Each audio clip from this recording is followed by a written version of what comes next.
నమస్తే, welcome to editor analysis. ప్రశ్న రావణ్ చాలా రోజులు పెట్టి నడుస్తున్న అంశం. మళ్ళీ ఏంటి ఇప్పుడు ఆల్ ఆఫ్ సడన్గా ప్రశ్న రావణ్ ఎందుకు వచ్చాడు అంటే, ప్రశ్న రావణ్ జైల్లో నిరాహార దీక్ష చేస్తున్నాడట. పాపం తను చాలా హక్కులు కోల్పోయాడు, తనకు అన్యాయం జరుగుతుంది, ఇబ్బందులు పెడుతున్నాడేమో, అందుకని నిరాహార దీక్ష చేస్తున్నాడు. సరే, ఆయన నిరాహార దీక్ష చేస్తుంటే మోనార్క్ దానికి సంఘీభావం పెరుగుతూ ఈ రకంగా చేస్తారు ఆ పిల్లల్ని, అసలు ప్రశ్నారావణ్ చేసిన తప్పులేంటి అని చెప్పి ఆయన ప్రశ్నిస్తున్నాడు. సోషల్ మీడియాలో అంతా జరుగుతున్న ప్రచారం ఇది. సరే, ఈ అంశం ఇలా నడుస్తుంటే గమనా గారు ఉన్నారు కదా, ప్రశ్న ఛానల్ CEO గారు, ఆవిడ యూటర్న్ తీసుకున్నారట, రివర్స్ అయ్యారట, ఏవో కీలకమైన సమాచారాలు ఇచ్చారట.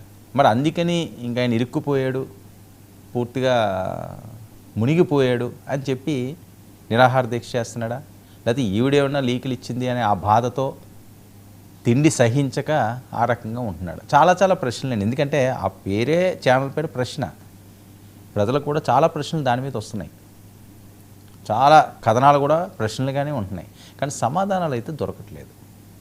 ఎందుకు ప్రశ్న రావంది ఈ పరిస్థితి వచ్చింది అన్నది మనం చాలాసార్లు మాట్లాడుకున్నాం. ఇప్పుడున్న బ్రేకింగ్స్ ఏంటంటే, గమనా యూటర్న్ అప్రూవ్డ్గా మారిపోయిందా ఆవిడ. ఇక జైల్లో రావణ్ ఆమరణ దీక్షట నిండా ముంచేసిందా గమన అని. ఏం ముంచేసింది అసలు? వీళ్ళు తప్ప వాళ్ళ తప్ప?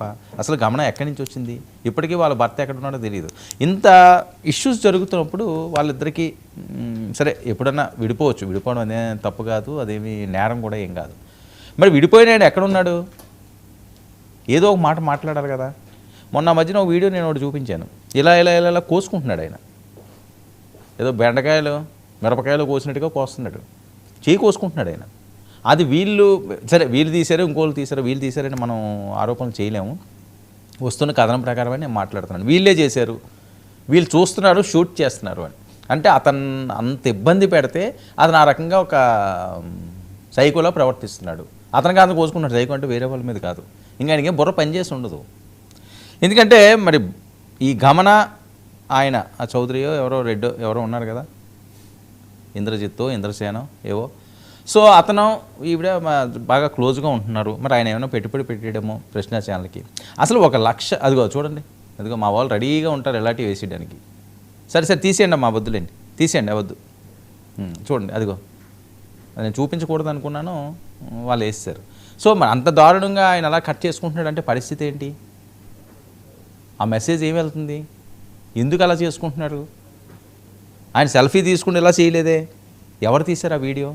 అది ఇప్పుడు ఎలా బయటకు వచ్చింది? ఎవరి ఫోన్ నుంచి వచ్చింది? మరి రావణ్ ఫోన్ వాళ్ళ దగ్గర ఉంది, గమనా ఫోన్లో కూడా అన్ని చెక్ చేసి ఉంటారు, మరి ఇందులో వచ్చింది ఆ ఫోను. సరే, మరి తన ఉన్నాడా లేదా అనే అంశం మీద కూడా చాలా కథనాలు వస్తున్నాయి. అతను లేడంటారు, ఉన్నాడంటారు. ఉంటే ఎక్కడ ఉన్నాడు? మరి వీరి గురించి ఆయన మాట్లాడాలి కదా, ఎందుకు మాట్లాడలేదు? అసలు ఇన్ని రోజులు పెట్టి జరుగుతున్న ఈ తతంగం అంతా, ఈ కథనాలంతా, ఈ స్టోరీలంతా, యూట్యూబ్ సోషల్ మీడియా ఎక్కడ చూసినా ఇవే వైరల్ వీడియోస్. మరి ఏవి ఒక్కటి కూడా అతని కంటిలో పడలేదా? అతను అసలు వీళ్ళతో టచ్లో లేడా? అతను నోరు విప్పితే, లేదా పోలీసులు ఏమన్నా సీక్రెట్గా అతన్ని విచారించారా? అతను మొత్తం చెప్పాడా? చెబితేనే ఈ గమనాన్ని ఇంకొకరిని అక్కడికి పిలిచి మాట్లాడారా? అప్రూవ్డ్గా వీళ్ళు మారిపోయారా? అందుకని ఇవన్నీ తెలిసింది కాబట్టి ఇంకెలాగన్నా ఇంక మనకి కష్టమే అని చెప్పి ఈయన ఆ బాధతో ఆమన్న నిరాహార దీక్ష చేస్తున్నాడు. ఇవి కదా ప్రశ్నలు, చాలా ప్రశ్నలు. అసలు గమన వైఖరిలో మార్పు ఎందుకు వచ్చింది? ఒక్కసారిగా రివర్స్ గేర్ ఎందుకు మార్చింది? అసలు మార్చిందా లేదా? ఈ కథనాల్లో నిజమెంత? ఇదొక అంశం. పోలీసుల ముందు గమన ఏం చెప్పింది? విచారణలో కీలక విషయాలు బయటపడ్డాయా? విచారణలో కీలక విషయాలు కానీ బయటపడకపోతే ఈ రకమైన అంశాలు ఉండవు, ఖచ్చితంగా బయటపడే ఉంటాయి. మరి ఇక ప్రశ్న రావణ్ పని అయిపోయినట్లేనా? సోషల్ మీడియాలో బాగా చక్కర్లు కొడుతున్న పాయింట్స్ ఇవి. మరి గమన కొత్త వాంగ్మూలం కేసును మలుపు తిప్పిందా? మలుపు తిప్పాల్సిన అవసరం ఏమన్నా ఉంది? ఎందుకంటే ఇప్పటి వరకు కూడా ఆయన రిమాండ్ పిలుస్తున్నారు, కోర్టు పరిధిలో ఉంది కాబట్టి వీళ్ళు ఇస్తారా ఎవరా? ఆయన జైల్లో ఉన్నప్పుడు ఖచ్చితంగా వీళ్ళు తీసుకోవాలి. పోలీసులు ఆల్రెడీ రిమాండ్ ఇచ్చారు, జైల్లో ఉన్నాడు, ఆయన వెళ్తున్నాడు. మరి పోలీసులు ఆయన దగ్గర నుంచి ఇంకా పూర్తిగా కక్కించాలి అంటే కస్టడీకి ఇవ్వాలి. కస్టడీలో కాస్త జాప్యం జరుగుతుంది. గమన కొట్టిన దెబ్బకు రావణ్కి ఇక చుక్కలేనా? ఆ రకంగా ఆవిడ దెబ్బ కొట్టింది. ఎందుకంటే వాళ్ళ కోసమే ఖచ్చితంగా ఇతను చేసి ఉంటాడు. అదే ఇతనికి ఏముంది ఇతను చేయడానికి, ఇతని ఛానల్లో కాదు ఏమీ కాదు. మరి ఏవో విదేశీ నుంచి ఈయన అకౌంట్కి డబ్బులు వచ్చినాయి అంటారు. వాళ్ళు అంతా కొడితే ఎంత వస్తున్నది, నేను చెక్ చేస్తుంది 1,10,000 1,20,000 అంటే 1,00,000 నుంచి 1,50,000 రూపాయలు వాళ్ళకి వచ్చి అమౌంట్ అంతని.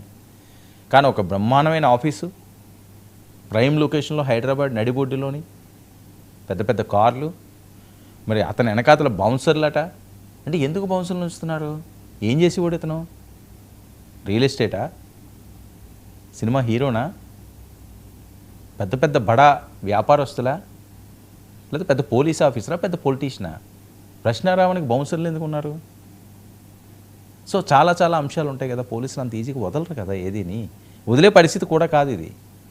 అనవసరమైన అంశాల్లో అసలు ఎంత విచిత్రమైన కేసు అంటే, ప్రశ్నారావణ్ది హైదరాబాద్లో తను ఏదో వీడియోలు చేసుకుంటేవాడు. సరే ఎప్పటి నుంచి ఏవో చేస్తున్నాడు, ఏవో భావజాలాలు, ఏదో అతను మాట్లాడేది ఏదో అతను మాట్లాడుకుంటున్నాడు, ఎవరికి తెలియదు. సరే కొంతమందికి కొన్ని సెక్టర్లో తెలుస్తుందేమో, వాళ్ళు దాన్ని చూసుకుంటారు, మురిసిపోతుంటారు. ఎవరైనా అంతే కదా, అందరికీ అన్నీ తెలియాలని లేదు. జడాశ్రవణం పెట్టిన మీటింగ్కి వెళ్ళి మాట్లాడి అతను నెత్తి మీదకి తెచ్చుకున్నాడు. అప్పుడే కదా ఫోకస్ పడింది. ఎవరైనా ఇంత బాగా మాట్లాడుతున్నాడు, ఇంత అద్భుతంగా వల్లిస్తున్నాడు, ఇంత చక్కగా పదాలు మాట్లాడుతున్నాడు, ఈ పదాల మీద ఇంత పట్టు ఇతనికి ఎలా వచ్చింది అని చెప్తేనే కదా మొదలుపెట్టారు. ఏమైంది ఇప్పుడు? బయటకు వచ్చే పరిస్థితి ఉందో లేదో తెలియదు. వాళ్ళ కుటుంబ సభ్యులు ఇంట్లో అప్పటి వరకు కళ్ళ ముందు తిరిగే వ్యక్తి ఒక్కసారిగా మాయమైపోతే ఆ వేదన ఎంత ఉంటుంది? సరే ఇతను మంచోడా చెడ్డోడా ఇవన్నీ పక్కన పెడితే ఈరోజు ఇతను స్ట్రగుల్ అవుతున్నాడు, కుటుంబం మొత్తం స్ట్రగుల్ అవుతున్నది. జైల్లో ఎక్కడ పెడతారు ఉపా చట్టం అంటేని? ఎలాంటి సెల్ ఇస్తారు? ఆ సెల్ చుట్టూ ఎలాంటి వాళ్ళు ఉంటారు? ఏ కేడర్లో ఇస్తారు వీళ్ళకి? అందరికీ తెలిసిన అంశం కదా. ఇంత పెద్ద పెద్ద సెక్షన్లు ఉన్న చట్టాల్లో వెళ్ళిన వాళ్ళందరూ ఎక్కడ ఉంటారు? నటోరియస్ దాంట్లో పడేస్తారు తీసుకెళ్ళి. అక్కడ ఎలాంటి వాళ్ళతో ఉంటుంది? మాట్లాడాలన్నా సరే భయం వేసే వాళ్ళు ఉంటారు అక్కడ. ఎందుకంటే అంత కరడు కట్టిన వాళ్ళు ఉన్న దగ్గరే ఉంటారు. ఇవన్నీ కూడా ఇంత పెద్ద సెక్షన్లు పడ్డాయి అంటే ఎందుకు ఆ బాధలు, ఎందుకు ఈ పాటలు? నేను ఇప్పుడు ప్రశ్నారావణ్ను ఇలా చేసాడో లేకపోతే ఇలా చేయలేదో అని కాదు, బయట ఉన్న వాళ్ళు కాస్త ఒళ్ళు దగ్గర పెట్టుకుని ఉండమని చెప్తున్నాను నేను.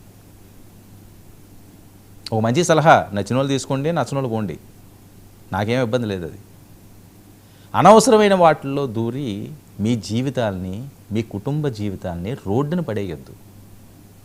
వెలుగులో ఉండండి, చీకటి గదుల్లోకి వెళ్ళడానికి చూడకండి. ఎందుకు మనం బతికే బతుకంతా చీకటి గదుల్లో మగడానిక? ఆ జీవితం బతకడానిక? ఉదయం లేచిన దగ్గర నుంచి మనకు నచ్చింది తినాలి, మనకు నచ్చినట్టు ఉండాలి, మంచిగా ఉండాలి, నలుగురితోటి అరే మనోడ్రా అని అనిపించుకోవాలి. ఇది కదా మానవ జన్మ అంటేని.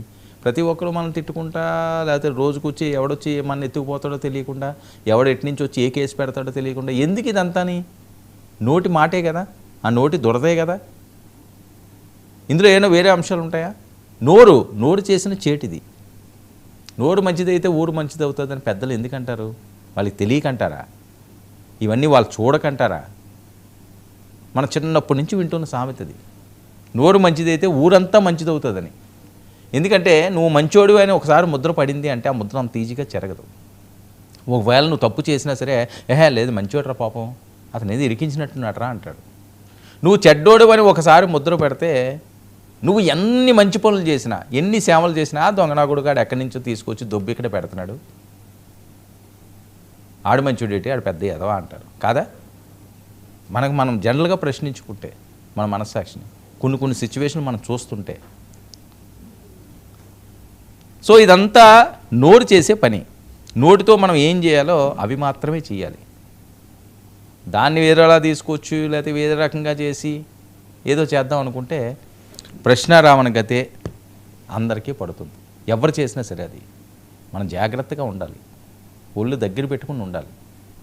మీ కుటుంబం కోసం మీరు మాట్లాడుకోండి, మీ కుటుంబం కోసం మీరు సర్వీస్ చేయండి, మీ కుటుంబం కోసం మీ కండలు కరిగించండి, మీ కుటుంబం కోసం ఉద్యోగాలు చేయండి, మీ కుటుంబం కోసం వ్యాపారాలు చేయండి. అంతేగాని ఎవరో ఊరి మీద పడిపోతాం, మాకు నోటుకు వచ్చినట్లుగా అచ్చో సాంబోతులా మేము మాట్లాడతామంటే, నేను ప్రశ్నారావణ గురించి చెప్పట్లేదు, మళ్ళీ నేను రిపీట్ చేస్తున్నాను. ఇలాంటి వీడియోలు పెట్టే వాళ్ళందరూ కూడా వీడియోలు వ్యూస్ వచ్చినంత వరకు బాగానే ఉంటాయి. అది కానీ ఏదన్నా చిన్న తేడా కొడితే మన ఫేట్ మారిపోద్ది. వ్యూస్ మాట దేవుడు ఎరుగు. ఇలాగే చాలామంది ఇబ్బందులు పడుతున్నారు. అతనేమి పెద్ద వయసున్నవాడు కూడా ఏం కాదు కదా, బోల్డ్ జీవితం ఉంది, ఒక కుటుంబం ఉంటుంది, పిల్లలు ఉండొచ్చు కాక, చిన్న చిన్న పిల్లలు, లేకపోతే కొద్దిగా పెద్ద పిల్లలే ఉన్నారేమో. సరే ఎవరైనప్పటికీ కూడా మనం చేసిన ఒక్క తప్పు కదా ఈరోజు మీ ఎంటైర్ ఫ్యామిలీలో అందరూ కూడా మిమ్మల్ని వేలెత్తి చూపించే స్టేజ్కి వచ్చింది. రేపు బయటికి వచ్చినా ప్రశాంతంగా ఉండగలమా? ఏమైనా ఇలాంటి ఇబ్బందులు ఎదుర్కొంటే మనం తప్పు చేయకుండా ఎవరైనా చేశారనుకోండి, కాల్ రెగ్యులర్ శంషేర్గా ఉండొచ్చు, ఇరికించారు అని తెలిసిపోద్ది. అది విత్ ప్రూఫ్స్తో పట్టుకుని మీ వెనకాతలో ఉన్న వాళ్ళందరూ కూడా రివర్స్ గేర్లు వేసుకుంటూ వెళ్ళిపోయి యూటర్న్లు కొట్టుకుంటూ వెళ్ళిపోతే ఇంక దాని అర్థం ఏంటి? మన అడ్డంగా ఎవరో బుక్ చేసేసారని. సమాజం మీద మనం ప్రేమ చూపించకపోయినా పర్వాలేదు, కక్ష పెంచుకోకూడదు, కార్పణ్యాలు రేపకూడదు, మత విద్వేషాలు సృష్టించకూడదు. ప్రతి ఒక్కరు ఇక ప్రాథమిక సూత్రం ఇది. మనం ఎవరమే మతాలు రెచ్చగొట్టడానికి? మనకున్న రైట్ ఏంటి? మీ కుటుంబం మీద మీరు మాట్లాడుకోండి, నేను ఇందాక చెప్పినట్లుగా మీ కష్టాలు మీరు పడండి, బాగా బతకండి. మిమ్మల్ని ఏదో ఎవరి దగ్గర ఏదో ఎత్తుకుని బతకమంటలేదు. మీ మేధో శక్తిని వేరేగా ఉపయోగించండి. యూట్యూబ్ ఛానల్లో మంచి మంచి ఇంటర్వ్యూలు చేసి అద్భుతంగా మంచి మంచి అనాలిసిస్లు చేసి కోట్లు సంపాదించే వాళ్ళు ఉన్నారు. ఇలా సంపాదించట్లేదే వాళ్ళు. మనం ఏదో అనో లేకపోతే ఏదో చేద్దామనో, ఎవరో మెప్పు కోసమో, వాళ్ళు ఆడమంటే ఆడి పాడమంటే పాడి, ఇది కాదు కదా మనం ఇచ్చే మెసేజ్. దీనివల్ల ఏమవుతుంది? ఇన్ని రోజులైంది కేసులు పెడుతుంటే బెయిల్ రావడం, వెంటనే తీసుకువెళ్ళడం. అప్పుడు కన్నా మీకు తత్వం అర్థం కాలేదు అసలు ఏం జరుగుతున్నది అన్నది. ఇది విచారకరం. అరే ఇంత జరుగుతున్నది అంటే ఏదో ఉందిరా సీరియస్గా. పశ్చాత్తాపం ఉందా? పశ్చాత్తాపం ఉన్నట్టు కూడా ఎక్కడ కనిపించట్లేదు. ఆవిడ మధ్యన ఎప్పుడో మమ్మల్ని ఇలా చేస్తారా అలా చేస్తారా, మీరు ఎంత చేస్తే దానికి ఎన్నికి రెండుకి 3కి 4కి 5కి రెట్టింపు చేస్తారంటే అదేమో ఆవిడది. ఏంది చేసేది? ప్రభుత్వాలతో గొడవలు, మత విద్వేషాల మాటలు ఏంటి చేసేది? చేయడానికి ఏమి ఉండదు. ఇంకా ఇది తెలుసుకోవాల్సింది.